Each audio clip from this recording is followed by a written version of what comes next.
أعوذ بالله من الشيطان الرجيم بسم الله الرحمن الرحيم فأخذتهم الرجفة فأصبحوا في دارهم جاثمين فأخذتهم، اللہ تعالیٰ نے فرمایا بس پھر پکڑ لیا انہیں کس چیز نے؟ الرجفہ، زلزلہ آ گیا.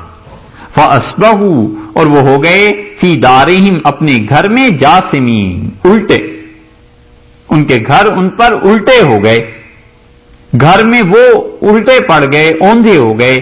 دار کا لفظ بظاہر یہاں پر استعمال کیا اللہ تعالی نے اپنے گھر میں، لیکن دار اس میں جنس کے معنی میں استعمال ہوا ہے، یعنی اپنے گھروں میں. بظاہر لفظ یہ واحد ہے، لیکن اس سے مراد جمع ہے کہ وہ اپنے گھروں میں الٹے اوندے پڑے ہوئے تھے. خدا نے اتنا زیادہ ان پر عذاب نازل کیا. اللہ نے یہاں پر زلزلے کا لفظ استعمال فرمایا ہے.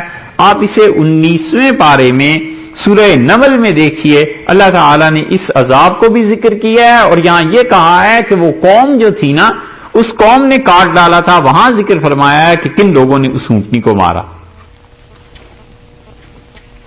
19واں پارہ سورہ نمل 27 سورت کا نمبر ہے اور آیت نمبر ہے 45.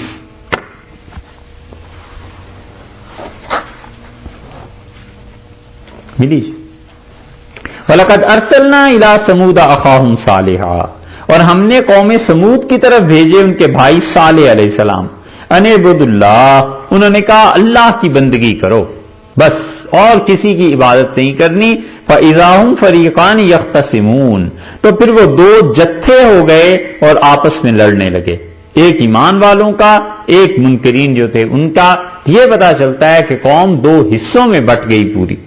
قال یا قومی، حضرت صالح علیہ السلام نے فرمایا میری قوم والو، لما تستعجلون بالسیئۃ قبل الحسنہ، کیوں تم برائیوں میں جلدی کرتے ہو، گناہوں میں نیکی کرنے سے پہلے گناہ کرتے ہو، کیوں کرتے ہو؟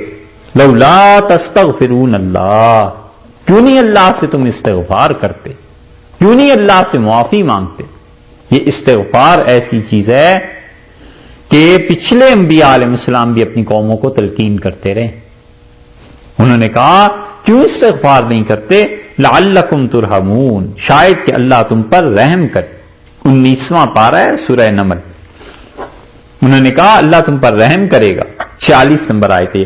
قالوا طیرنا بک، انہوں نے کہا تجھ جیسا الیاذ باللہ منحوس آدمی نہیں دیکھا جس کا قدم برا پڑا ہے. ہماری ترقیاں رک گئیں، ہماری قوم پہ جو پہلے حالات تھے اچھائیوں کے وہ نہیں رہے. وَبِمَن مَّعَكَ، اور جو تیرے ساتھ ہیں نا، یہ ان سے ہم فال لیتے ہیں بڑی بری، تم منحوس لوگ ہو. قَالَ طَائِرُكُمْ عِندَ اللَّهِ، حضرت صالح علیہ السلام نے کہا یہ بری قسمت اور یہ فیصلے تو اللہ کے قبضے میں ہیں. بل انتم قوم تفتنون، میں تو سمجھتا ہوں یہ کفر کی شامت جو تم پر پڑی ہے نا، قوم تفتنون، تم بار بار آزمائے جاتے ہو، بار بار تمہاری آزمائش کرتا ہے اللہ کہ دیکھیں سمجھتے ہیں یا نہیں سمجھتے. بار بار خدا آزماتا ہے تمہیں کہ تم رو اس کے سامنے، گڑ گڑاؤ اس کے سامنے. ایک بار عذاب، دوسری بار، تیسری بار، بار بار خدا یہ جو تمہیں متوجہ کر رہا ہے کہ میری طرف لوٹ کے آؤ، میں سمجھتا ہوں تمہاری آزمائش ہے. وَكَانَ فِي الْمَدِينَةِ، اور اس شہر میں 9 رَهْطٍ، 9 شخص تھے. یفسدون فی الارض، جو زمین میں خرابیاں مچا رہے تھے. ولا یصلحون، اور سنوارتے نہیں تھے، لوگوں کو تباہ کرنے والے یہ 9 آدمی تھے. یہ اس کے قریب بات جا پڑتی ہے جو رسول اللہ صلی اللہ علیہ وسلم مدینہ منورہ کے متعلق فرمایا تھا. آپ نے کہا کہ یہ 10 یہودی اگر مجھے مان لیں تو یہ سارے مدینہ منورہ کے یہودی مجھے مان جائیں، کوئی ایک بھی باقی نہ رہے. قالو، وہ 9 بولے، تقاسموا باللہ، قسمیں کھاؤ ایک دوسرے کے سامنے بیٹھ کے اللہ کی. اللہ کو تو مانتے تھے نا، لیکن وہی ہڈی حلق سے نہیں اترتی تھی کہ اللہ کو ایک کیوں مانے. کہتے ہیں تقاسموا باللہ، آپس میں بیٹھ کر اللہ کی قسمیں کھاؤ 9 کے 9، لنبیتنہ، کہ ہم رات کو حملہ کریں گے اس صالح علیہ السلام پر، وَأَهْلَهُ، اور اس کے گھر والوں پر، ثُمَّ لَنَقُولَنَّ لِوَلِيِّهِ، اور پھر جو اس کے رشتہ دار عزیز آ کے دعویٰ کریں گے نا کہ اس کا خون کس نے کیا ہے، قسمیں کھا لیں گے کہ ما شہدنا مہلک اہلہ، کہ یہ قتل جس نے بھی کیا ہے ہمیں تو کچھ پتا نہیں ہے، وَإِنَّا لَصَادِقُونَ، اور ہم سچ کہتے ہیں جب تباہ ہوا ہے اس کا گھر اور اس کے گھر والے، ہمیں کچھ پتا نہیں ہے، قسم کھاؤ اس بات۔ یہ بیٹھ کے سازش کر رہے ہیں جھوٹ بولنے کی اور اللہ کے نبی علیہ الصلوۃ والسلام کو قتل کرنے کی، وَمَكَرُوا مَكْرًا، اور انہوں نے ایک فریب کیا، وَمَكَرْنَا مَكْرًا، اور ان کے مقابلے میں ہم نے بھی ایک تدبیر چلی، وَهُمْ لَا يَشْعُرُونَ، اور انہیں خبر بھی نہیں ہوئی کہ وہ جو شرارت کر رہے ہیں اس کے مقابلے میں ہم کیا کریں گے۔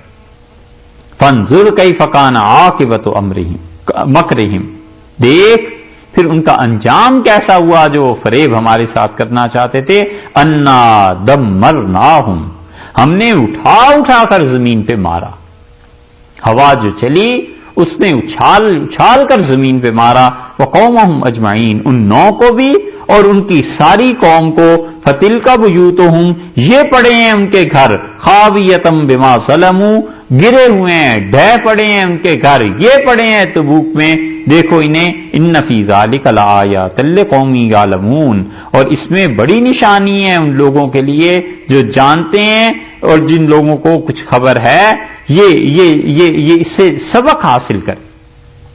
یہ 9 آدمیوں کی نسبت یہاں سورہ اعراف میں اللہ تعالی نے پوری قوم کا کہہ دیا، اس لیے کہ جو 9 کچھ جو کرتوت کرنے جا رہے تھے باقی قوم اس سے راضی تھی نا، اگر راضی نہ ہوتی اللہ اس کا ایسے تذکرہ بھی نہ کرتا، اس کا مطلب ہے وہ لوگ اس بات سے راضی تھے، اور یہ دلیل ہے اس کی کہ جب آدمی گناہ یا نیکی پر راضی ہو تو اللہ اس کا شمار اس میں کرتا ہے۔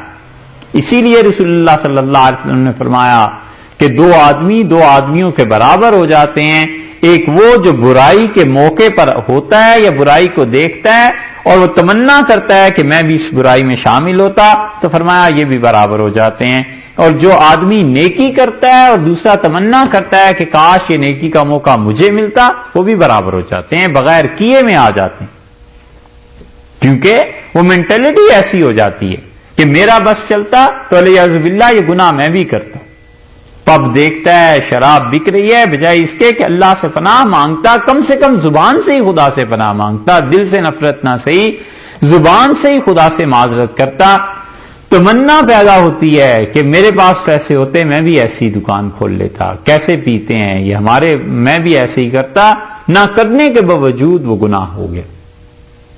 یہ قوم کے 9 آدمیوں نے مارا، باقی قوم چونکہ ان کے ساتھ تھی، اللہ نے کہا اس قوم نے ایسے کیا